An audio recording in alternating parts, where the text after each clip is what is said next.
उत्तराखंड में मई माह से छोटा चार धाम की यात्रा प्रारंभ होती है। इसमें केदारनाथ की यात्रा भी होती है।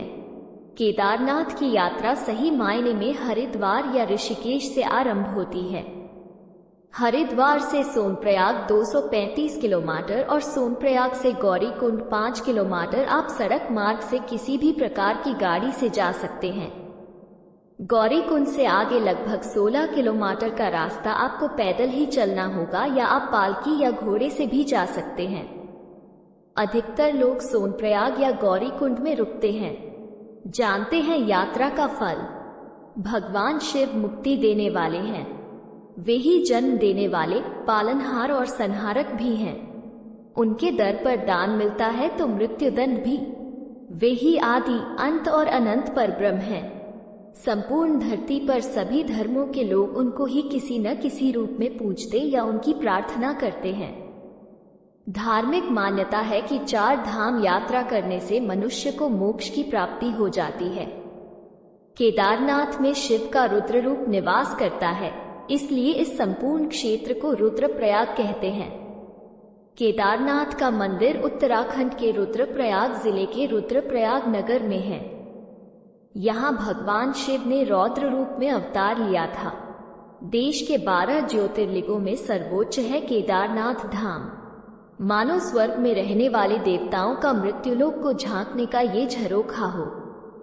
धार्मिक ग्रंथों अनुसार 12 ज्योतिर्लिंगों में केदार का ज्योतिर्लिंग सबसे ऊंचे स्थान पर है। मान्यता है कि समूचा काशी, गुप्तकाशी और उत्तरकाशी क्षेत्र शिव के त्रिशूल पर बसा है।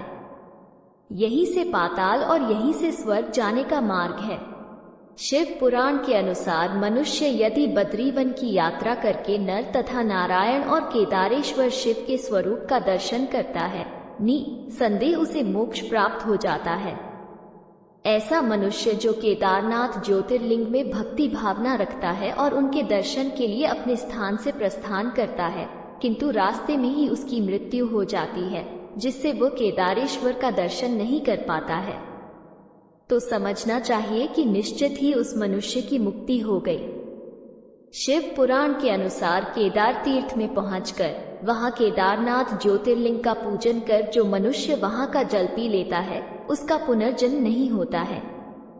स्कंद पुराण में भगवान शंकर माता पार्वती से कहते हैं, हे प्राणेश्वरी, यह क्षेत्र उतना ही प्राचीन है जितना कि मैं हूँ।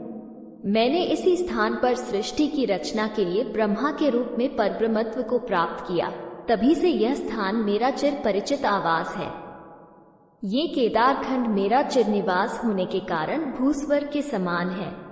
भगवान शंकर पांडवों की भक्ति, दृढ़ संकल्प देखकर प्रसन्न हो गए थे। तब उन्होंने तत्काल दर्शन देकर पांडवों को युद्ध के पाप से पाप मुक्त कर दिया था। उसी समय से भगवान शंकर बैल की पीठ की आकृति पिंड के रूप में श्री केदारनाथ में पूजे जाते हैं। जो भी इनकी पूजा करता है वो पाप मुक्त हो जाता है।